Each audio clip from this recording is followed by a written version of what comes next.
Guys,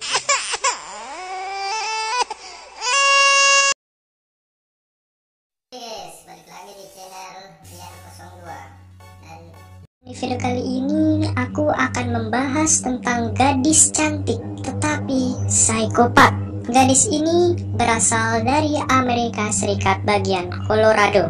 Dia rela menghabisi nyawa ibunya dengan menikam bagian wajah dan leher sebanyak 79 kali. Gadis ini bernama Isabella Guzman. Gadis berusia 18 tahun, berdarah dingin yang faktanya dia punya gangguan kejiwaan dikarenakan orang tuanya bercerai sewaktu dia masih kecil saat umur 7 tahun. Singkat cerita, ibunya dan ayah kandungnya memutuskan untuk bercerai di saat Isabella berumur 7 tahun.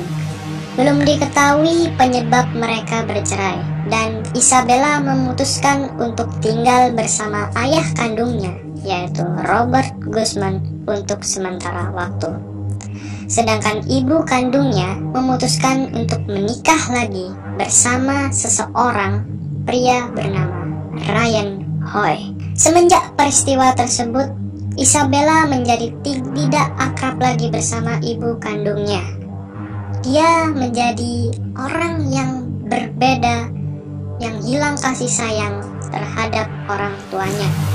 Dia merasa mengancam dan tidak hormat kepada orang tuanya, terutama ibunya. Tahun demi tahun sudah terlewati. Pada umur 18 tahun, Isabella menjadi lebih mengancam dan tidak hormat kepada ibunya akhir-akhir ini dengan cara meneriaki ibunya dan meludahi wajahnya.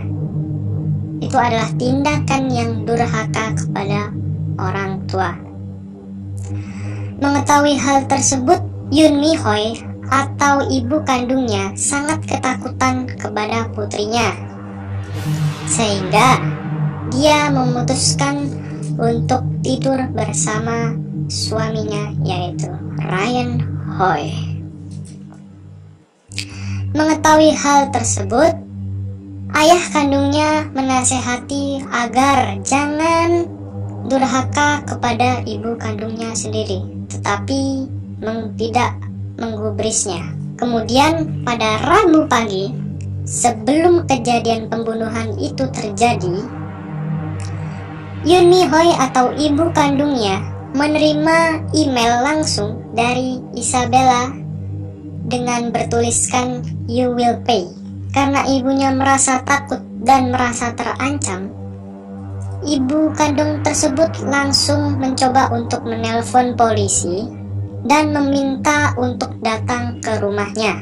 Di saat petugas kepolisian datang ke rumahnya, mereka memperingatkan bahwa emang terjadi gangguan antar rumah tangga dengan ibunya dan Isabella atau putrinya.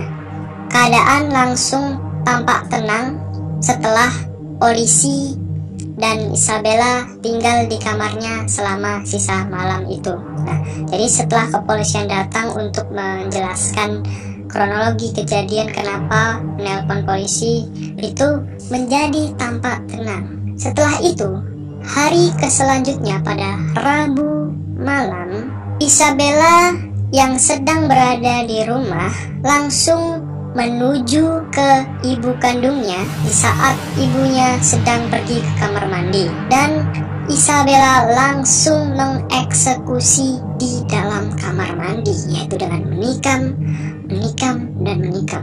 Yang itu terjadi di lantai atas atau lantai kedua. Ayah tiri yang sedang berada di lantai bawah sedang makan malam mendengar suara-suara ketukan di lantai, dan istrinya memanggil namanya, "Hoy, Ryan Hoy, Ryan Hoy." Ya, sebenarnya seperti itu.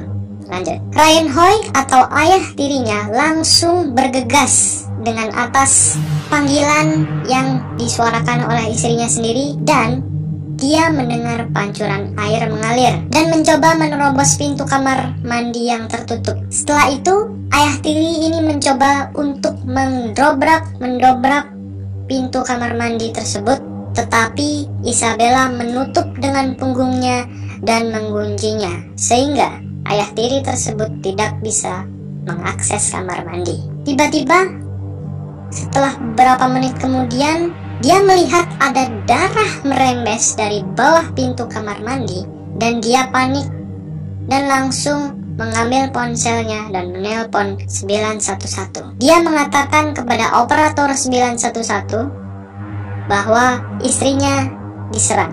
Tiba-tiba pintu kamar mandi sudah terbuka dan Isabella dengan tangan kanan memegang pisau berjalan keluar. Dan di saat berjalan itu, Isabella tidak mengatakan sepatah kata apapun, dan dia menatap lurus ke depan dengan pikiran kosong. Dia melewati ayah tirinya dan turun ke lantai bawah. Reinhold langsung fokus ke istrinya dan melihat tubuh telanjang istrinya dan berlumuran darah di lantai dengan kondisi tenggorokannya telah disayat dan tongkat baseball tergeletak di bawah tubuhnya. Isabella Guzman melarikan diri dari rumah ibu kandungnya dengan mengenakan bra atletik merah muda dan celana pendek biru dengan laporan kepada kepolisian. Tidak lama dari kejadian tersebut, Isabella ditangkap Kamis sore sekitar 16 jam setelah kejadian oleh polisi Aurora di garasi parkir 2851S Parker Road dekat East Hampton Avenue. Wow, itu tindakan yang sangat sadis sekali ya. Nah, setelah ditangkap, dia langsung dibawa ke kepolisian dan diinterogasi. Ibu tetaplah ibu yang melahirkan kalian. Jadi, tetaplah hormati ibumu dan jangan sampai durhaka. Oke? Jadi seperti itu aja video kali ini tentang kronologi pembunuhan Isabella Guzman. Apabila kalian suka dengan pembahasan-pembahasan seperti ini, kalian like, komen, dan share ke teman-teman kamu. Dan yang terakhir, jangan lupa subscribe. Aku Akmal Faris Novan.